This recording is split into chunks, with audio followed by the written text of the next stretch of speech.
राजगुरु को छोड़ने के लिए मंत्री महोदय रवाना हो जाते हैं। बाहर देवी अपने मन के अंदर और ज़्यादा गहराई के साथ अनुचिंतन करना प्रारंभ कर देती है।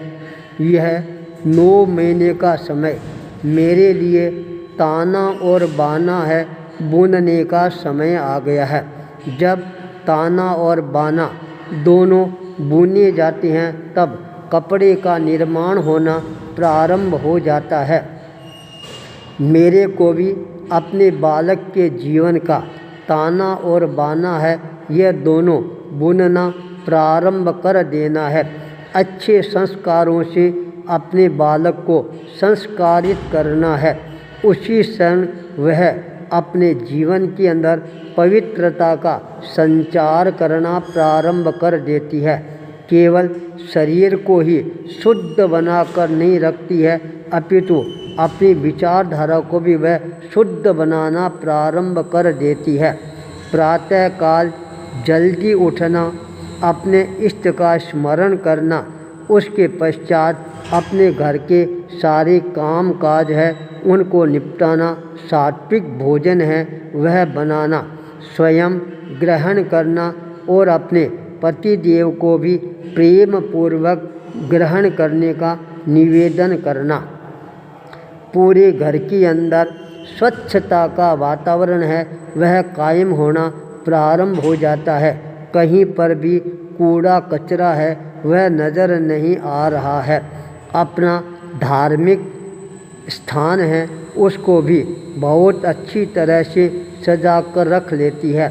सभी 16 सतियों के जीवन चरित्रों के पुस्तक, तीर्थंकर, चक्रवर्ती, वासुदेव, बलदेव, प्रत्येक वासुदेव आदि महापुरुषों का जीवन चरित्र की पुस्तकें हैं वो सजा कर रख लेती है। पुरानी जो स्तवन है, ढालें हैं, उनको भी व्यवस्थित रूप देना प्रारंभ कर देती है। धीरे धीरे वह अपना समय अध्यात्म की गहराइयों के साथ के अंदर आगे बढ़ाना प्रारंभ कर देती है। बाहर देवी केवल 3 काम अपने मुख्य रूप से बना लेती है।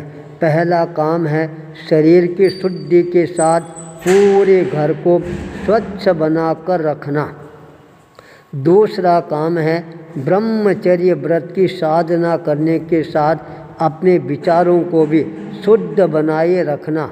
तीसरा जो महत्वपूर्ण कार्य है वह अपने इष्ट मंत्र का 24 घंटा अपने मन के अंदर स्मरण करते रहना। 24 घंटा वह अपने आप को जागरूक बनाए रखने का प्रयास करना प्रारंभ कर देती है। धीरे धीरे गर्भ अवस्था है वह भी विकसित होनी प्रारंभ हो जाती है। थोड़े समय के पश्चात उसको यह अनुभव होना प्रारंभ हो जाता है जो मैंने बाहर दीपक प्रज्वलित किया है उस दीपक का प्रकाश है मेरे भीतर में पलने वाले मेरे पुत्र के जीवन को भी प्रकाशित करना प्रारंभ कर चुका है। बाहर देवी को बाहर के प्रकाश के साथ भीतर के प्रकाश का भी दिग्दर्शन होना प्रारंभ हो जाता है। मंत्री महोदय के साथ भी वह बहुत ही ज़्यादा प्रेम और मधुरपूर्ण व्यवहार करना प्रारंभ कर देती है। कोई भी समस्या आती है उस समस्या को बैठकर शांतिपूर्वक समाधान खोजने में भी देरी नहीं लगाती है। उसको यह अनुभव भी होना प्रारंभ हो गया। मंत्री महोदय राज्यसभा में जाते हैं, राजा के सामने भी अनेकों प्रकार की समस्याएं आती है। मंत्री का काम होता है हर समस्या को समाधान के रूप में परिवर्तित करना। जो समस्याएं राज्यसभा में समाहित नहीं होती है उन समस्याओं को लेकर मंत्री महोदय जब घर पर पहुंचते हैं अपनी समस्याओं का अंबार अपनी धर्मपत्नी के सामने प्रस्तुत करना प्रारंभ कर देते हैं। अचानक धर्मपत्नी के मुखारबिंद से निकलने वाला हर शब्द है मंत्री महोदय को समाधान प्रदान करता हुआ नज़र आना प्रारंभ हो जाता है। मंत्री महोदय को बहुत बड़ा आश्चर्य होता है। जिस समस्या का समाधान मैं नहीं कर पा रहा हूँ, उस समस्या का समाधान है वह बाहड़ देवी कैसे करती जा रही है। मंत्री महोदय से रहा नहीं गया और उसने अचानक अपनी धर्मपत्नी बाहड़ देवी को पूछ लिया, यह अंतर ज्ञान है वह तेरे को कहाँ से और कब प्राप्त हुआ है।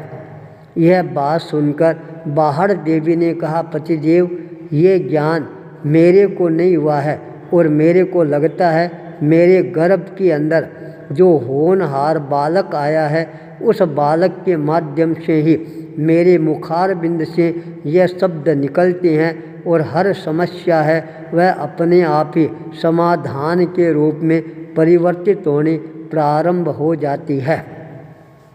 यह बात सुनकर मंत्री महोदय भी आश्चर्य भरी नज़रों के साथ उसके उदर की तरफ देखना प्रारंभ कर देता है और मन में चिंतन करना प्रारंभ कर देता है, मेरी धर्मपत्नी के जो उदर है वह रत्न भरा कुक्षी के रूप के अंदर उभर कर सामने आ रही है।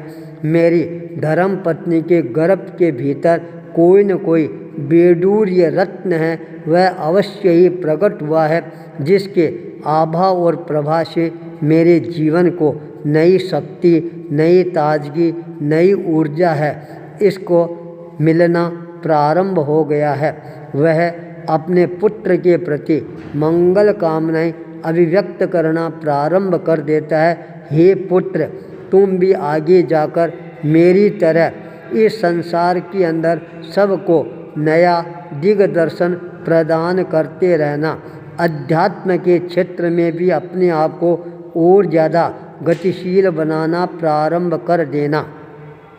बाहड़ देवी बहुत ही विवेकपूर्वक विनयशीलता के साथ समर्पण भाव से अपने पुत्र के लालन और पालन के अंदर अपने आप को और ज़्यादा गहरी निष्ठा के साथ लगाना प्रारंभ कर देती है। प्रातःकाल सूर्योदय होने से पूर्व जब वह उठती है, सबसे पहले अपने पुत्र को संबोधित करते हुए यह शिक्षा प्रदान करती है, पुत्र, तेरे को आगे जाकर दीपक की तरह जलकर सारे संसार के अंदर ज्ञान का नया प्रकाश है, यह फैलाने का प्रयास करना है। सायंकाल जब सोने का समय आता है, उससे पूर्व अपने आप ही अपने पुत्र को संबोधित करते हुए कहती है, पुत्र, तेरा जीवन है वह चंद्रमा की तरह शीतलता प्रदान करने वाला होना चाहिए। सूर्य की चंद्रमा की तरह प्रकाश, विश्वास और खुला आकाश है, यह तेरे जीवन को और ज़्यादा महत्वपूर्ण दिशा की ओर अग्रसर करने वाला बनना चाहिए। तेरे जीवन से निकलने वाली शीतल किरणें हैं, इस संसार के प्रत्येक व्यक्ति को और ज़्यादा शीतलता प्रदान करने वाली बननी चाहिए। इस तरह से प्रातःकाल और सायंकाल दोनों समय के अंदर वह अपने गर्भ में पलने वाले पुत्र को अच्छे संस्कारों के रूप में संस्कारित करना प्रारंभ कर देती है। माता के द्वारा दिए हुए संस्कार होते हैं, वो पुत्र के जीवन को और ज़्यादा प्राणवान, प्रज्ञावान बनाने वाले बन जाते हैं। माता अपने गर्भ को और ज़्यादा गंभीरता के साथ पालन पोषण करती हुई अच्छे संस्कार देना प्रारंभ कर देती है। अब मंत्री महोदय को इंतजार रहता है कब मेरे आंगन के अंदर कोई किलकारी गूंजे और वह रत्न बाहर आए। उस रत्न के प्रकाश से सारा मेरा घर का परिसर है वह प्रकाशवान बनना प्रारंभ हो जाए। यह चिंतन की धारा और ज़्यादा गहराई के साथ आगे बढ़नी प्रारंभ हो जाती है। बस इंतजार है पुत्र रत्न के बाहर आकर सबको नया प्रकाश प्रदान करने की। आचार्य भूपेंद्र।